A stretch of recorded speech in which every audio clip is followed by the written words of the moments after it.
Okay, welcome to our first ever full teardown episode of Engine Autopsy. I've got Tony with me, and in front of us here, or between us, we've got the S54 B32 from the E46 M3. This is the one that we weighed in our last video, which came in, I think it was 160 kilos. We already know that it has a top end noise and bottom end noise as mentioned. We're going to look in the oil filter a bit later on in the episode and show you what's in there. We're just going to do a real quick check now, make sure it turns over, and we'll talk about the specs of what this engine is, and then we'll begin to tear it all down and bring it back to life. So I'll pass you over to Tony and he'll run through some of the specs, but before he does that, probably just check that the engine turns over, Tony, and make sure we're dealing with something that actually moves.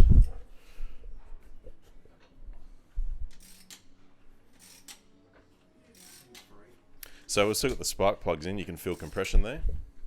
Yeah, but at least I can't feel any irregular, like a tight spot or any clunking. I can't hear anything that shouldn't be occurring. So basically, it's free turning. Yeah. All right. Well, do you want to run through the specs of this engine, Tony, and then we'll start tearing it apart? Thanks, Lawrence. All right.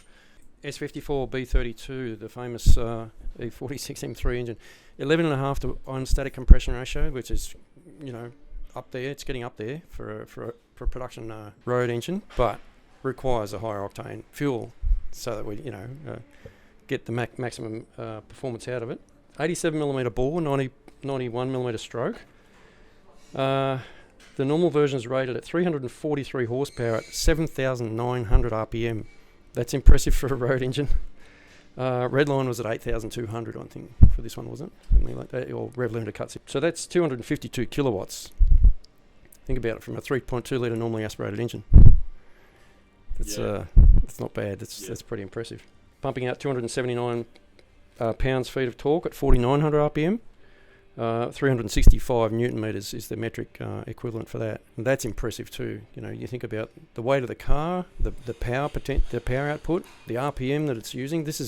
They feel impressive to drive. The RPM, once you start to rev it out in each gear, it's a beautiful high revving, singing inline 6-cylinder normally aspirated engine. The 160 kilograms is impressive too. So that was an interesting number to come up with when you're comparing engines for weight in the vehicle.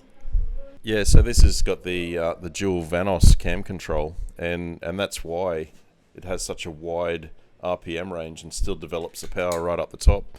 You can take it right up to the top of the RPM and advance the cam or retard the exhaust and keep that power curve running on a straight line up.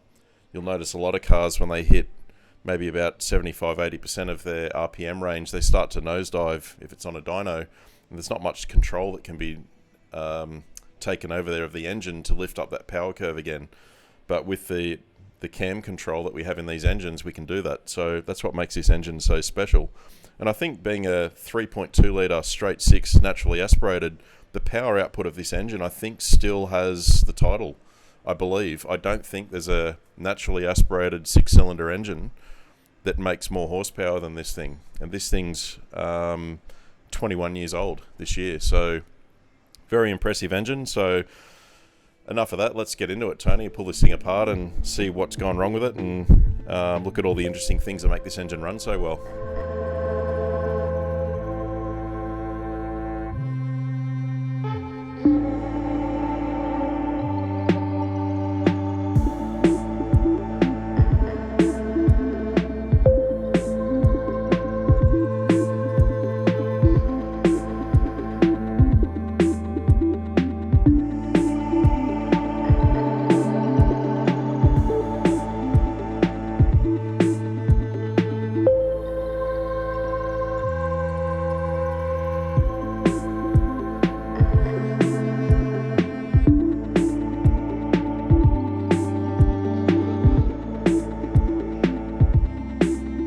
Yeah, so these...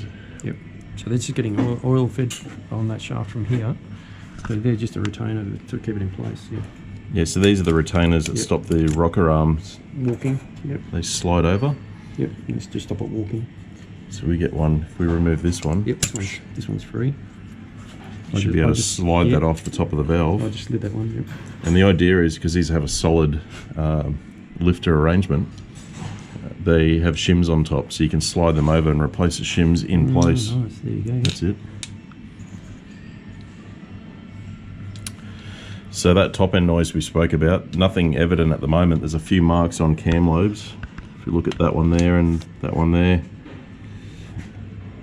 So we'll pull the cams out and we'll look at the underside of all the rocker arms and we'll see if there's any wear or excessive play.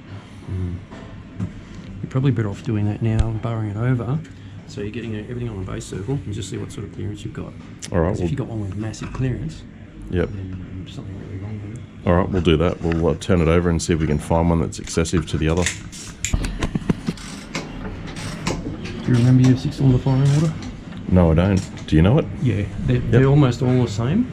There's 2 options, but it's 1, 5, 3, 6, 2, 4. Okay. Just about every inline 6-cylinder engine that I know of uses that order. Okay.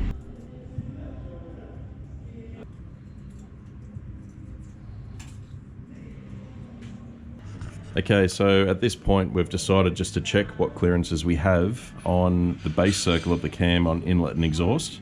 Typically with an S54, they are on the inlet 7 to 9 thou of clearance, and that's between the bottom of the cam lobe on the base circle and the top of the rocker arm, and on the exhaust it's 11 to 13 thou. On number 1 cylinder, on both the inlet valves, the front inlet valve, we're only able to get a 3 thou feeler gauge under there. So we're not even at the minimum of 7, we've got a minimum clearance of 3.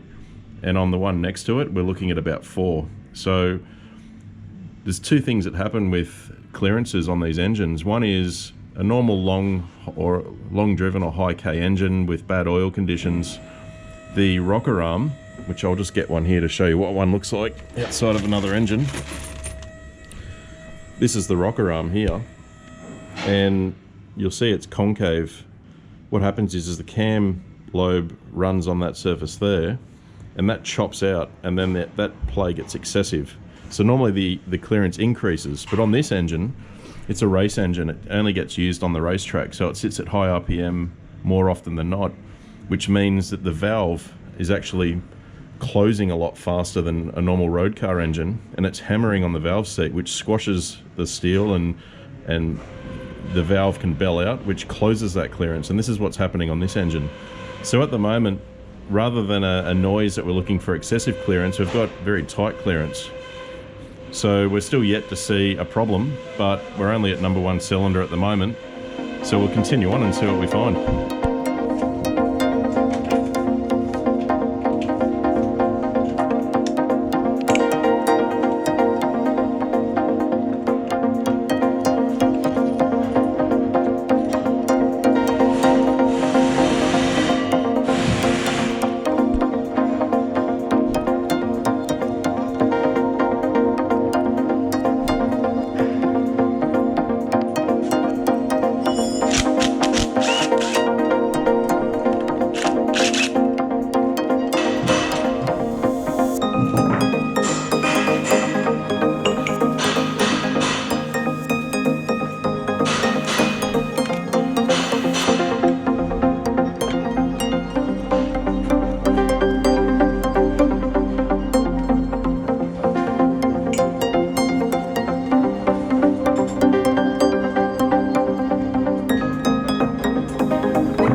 So we'll talk about this real quick. So this is the exhaust cam here with the tabs, and they insert in these 2 holes here, and this is the high pressure pump disc, which the exhaust cam rotates to build up a nominal 1400 psi of oil pressure for these systems to work correctly.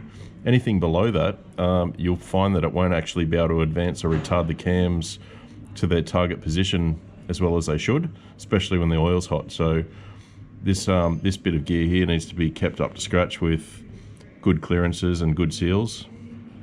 Yeah, so quite an interesting unit, that.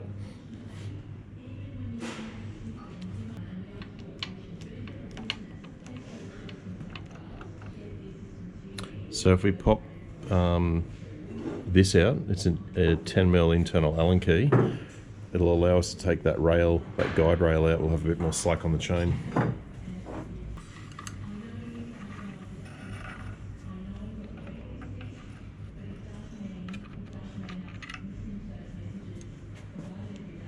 You should now be able to slide that guide out.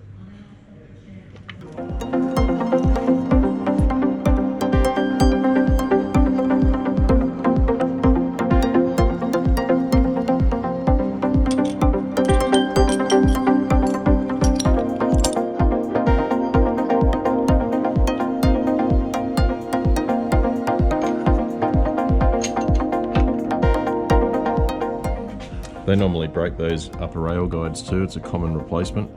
That one's in good shape, but we will replace it anyway.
That's a problem. Yeah, that's not good. Feel the camshaft there. So that last journal on the intake cams. Yeah. It's either had something go through it, or it's gotten hot, or it's definitely marred up the alloy on that. That one's slightly on its way.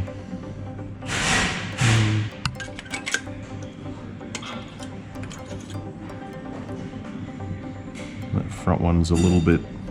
Yeah, a bit rough. Yep. Okay.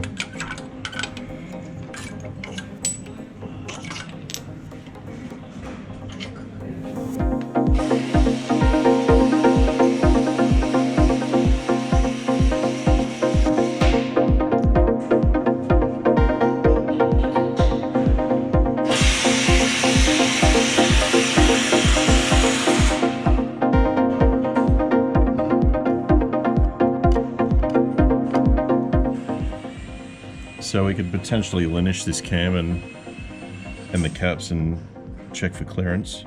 Should be okay, but we need to find why. Has it been starved of oil in that oil gallery there, or has something physically gone in?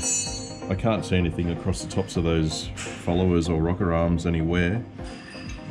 No concave wear that I can see. Nope. So I'm just taking these up a couple of turns at a time, because if we go right off with all the caps, you'll actually snap the camshaft. The valves pushing up at one end can break them.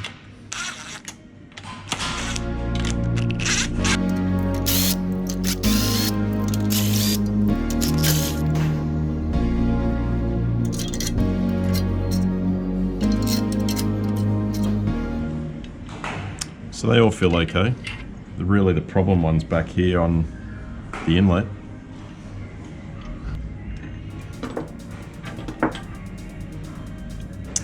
There's our problem. Look at the first, look at that convex on that. Yep. That's that. You can turn it over. I saw that when we rolled it over before. See this?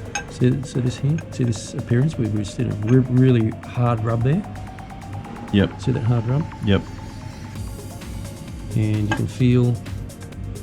you can feel steps here. When you put your finger across here, you feel a step. Yeah, it's flat spotted there, isn't it? Yep. Big time. Yep. So that's very badly worn. This one, you can see that visually worn as well. And then they get okay back here.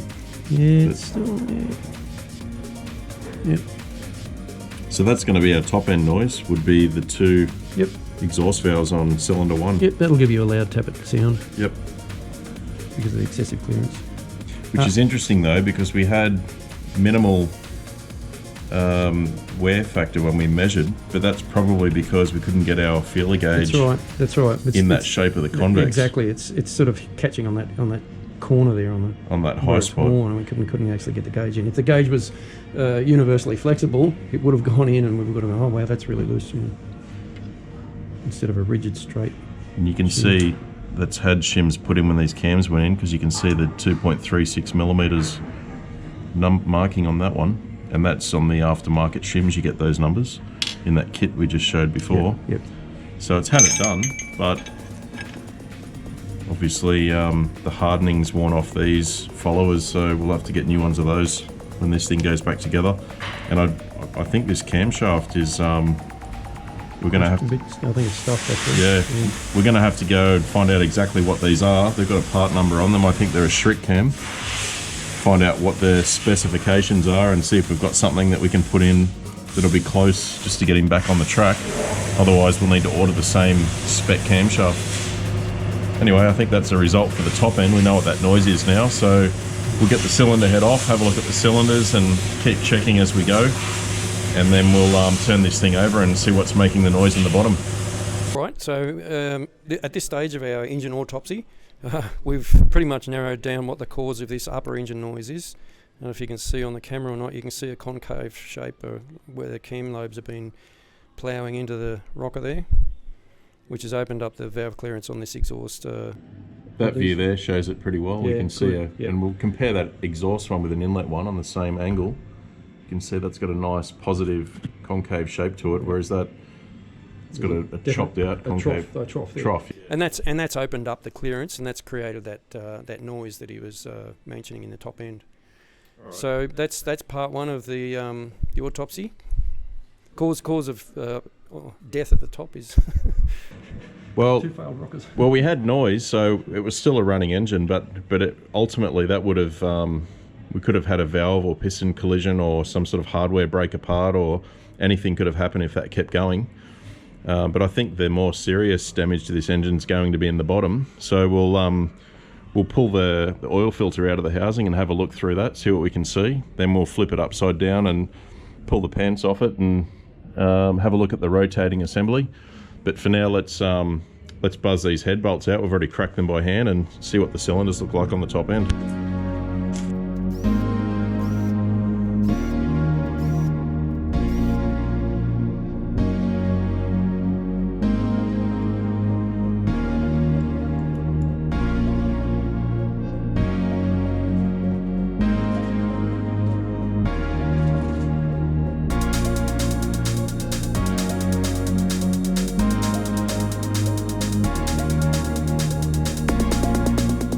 So we slipped the head off, and just having a quick look across the top of the engine, I can see a clue. Alright, I can see a clue staring at me straight in the face. If you just pan across all the top of the pistons, so number one. Yep.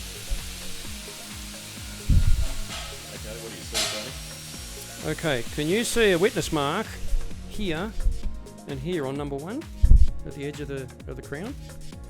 You see the actual writing there of the have a look. Yeah, it's nice and clean. Yep, and there. Now look at the others. You can't see that. Correct, yeah. Okay, so we've had some contact with the head there. You can see that this has hit the flat part of the combustion chamber. And it tells me that this rod's coming up a little bit further than it should. So something's a little bit wrong in the bottom there. We're missing a big end bearing. We're about the thickness of a bearing too close to the cylinder head, you think? Okay. All right. Well, let's pull this out. Let's flip it over and then see what we have underneath.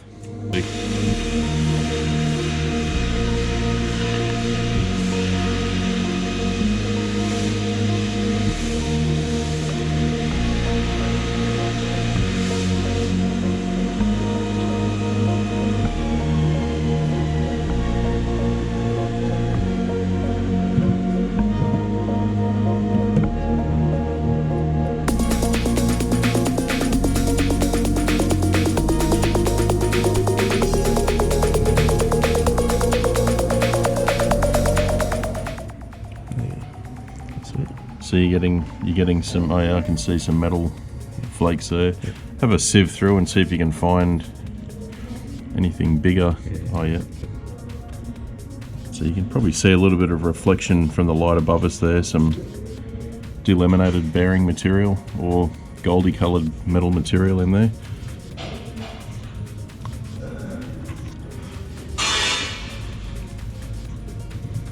Oh yeah, yep.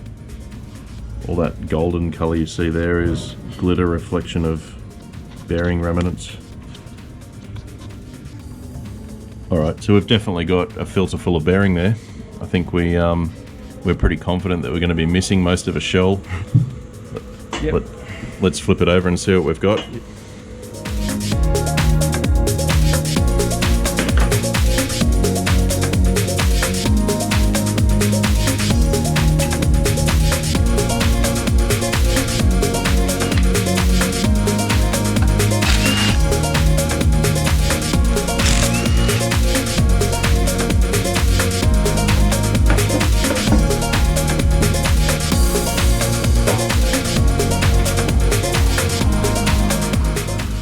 Yep.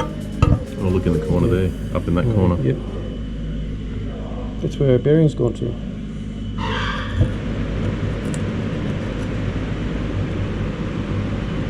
It shouldn't be there, it should be in there.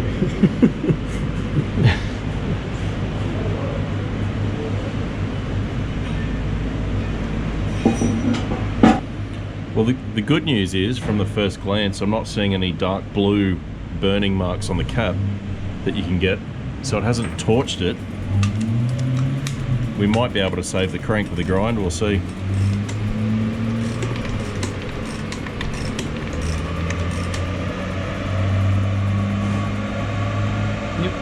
Yep, okay. Wow, look at that. Look at that. It's not a, yeah, okay.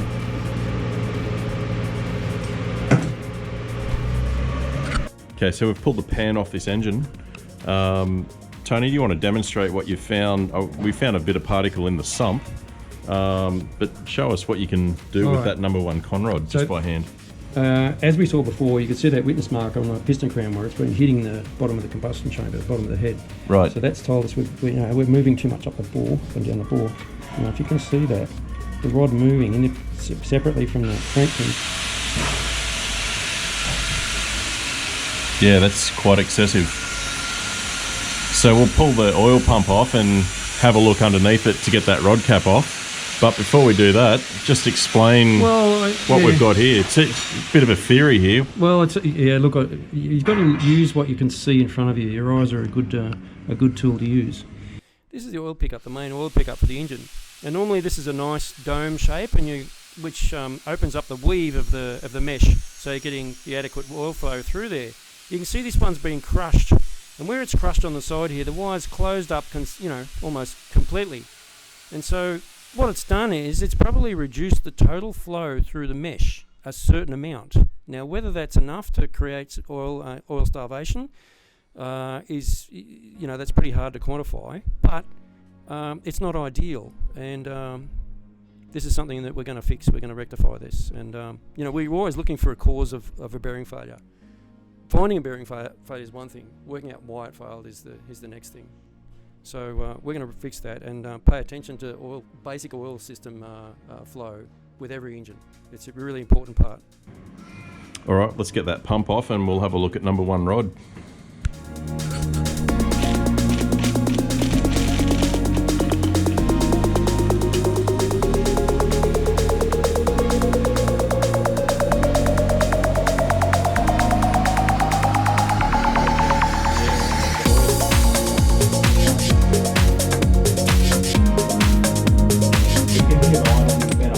Pressure up where it's supposed to be. Something's missing. Something's missing? Where is it? It's in the sump. Well, there it is. Hang on. It's there. It's just been moving around. Two bearing shells have turned into one bearing shell. Oh no, there it is. Separate. Yeah, wow. Steel backing. All that remains. Lucky. Now the question is, can we salvage the crank with a grind and an undersized bearing? Only you know who can. Only you know who. The me. As long as there's no surface cracking and it hasn't penetrated into the pin, we should be able to grind material and use it, but we'll run that up and get it tested shortly. Just got to get it out and check all the others. Okay, so we've pulled out number one, and this engine's got forged pistons in it. We can see that quite clearly just from the machine marks and some of the numbers on there, but they're standard rods. This rod has got the multi-hex, or the 12mm multi-hex socket head on it, which looks like it is an ARP bolt. It's got ARP on there. You can see the design of that bolt. But the others are all factory Torx M10 bolts in all these other rods. So that would indicate a weight indifference between them. So we'll weigh all these rods and see whether there were any engine harmonics possibly contributing. Tony, what do you think? Could that be something that's worth looking into? It might. We'll know once we get a weight indication from all the big ends. Obviously, you don't want anything to be different as far as balancing goes. Any kind of imbalance in a high RPM engine creates quite a few problems, and it'll actually inhibit the performance. A vibrating engine won't rev as high or as freely as an engine that's spinning smoothly. So we'll check this out and see if there is any difference that may have possibly contributed to the bearing failure. All right, so now we've got all of the rods out, and this number one that had that spun bearing in there, I can visually see a crack in the crankshaft. I might just grab that off you, Tony, and try and get the right lighting with the camera. So when I grab the snout of the crank and twist it, I'm not sure if you need the light for that's it, yeah. You can see oil compressing in and out of the crack. So this is completely snapped through on the end of this crankshaft. This one's for the junkyard now, this crank. That's a complete break through there. So do you think if we take the crank out, maybe we could finish it off and just lop it off, and we can show exactly what's happened to this crank? Yeah, let's do that now. Yeah, let's take it out and see if we can actually get it out of its main journals and see if it'll move a little bit more. Yep.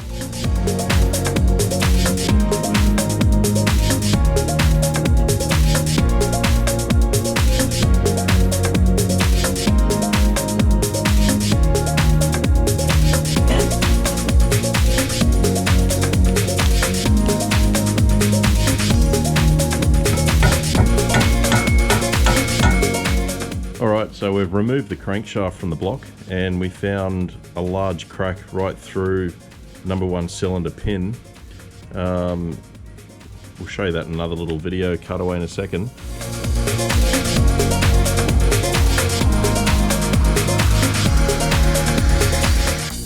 And we're just looking at the main bearings now, and there's no evidence there that they've suffered any unusual wear at the front or any way through the block. As we explained earlier, we could see on the number one piston surface that it looked like it had been colliding with something. So if we get the cylinder head, we'll just have a look at number one. Yeah, so you can see that contact area is all shiny. Yeah, put some light on it. You get a bit of view there. You can see that. You can see it's been compressing on the head there, and normally that'd be a dull black colour like the rest of the chamber. You can see on number two cylinder, that's how it would normally look. Yep. You can see that brighter surface. So what we're thinking is it's quite possible that the crack in the crank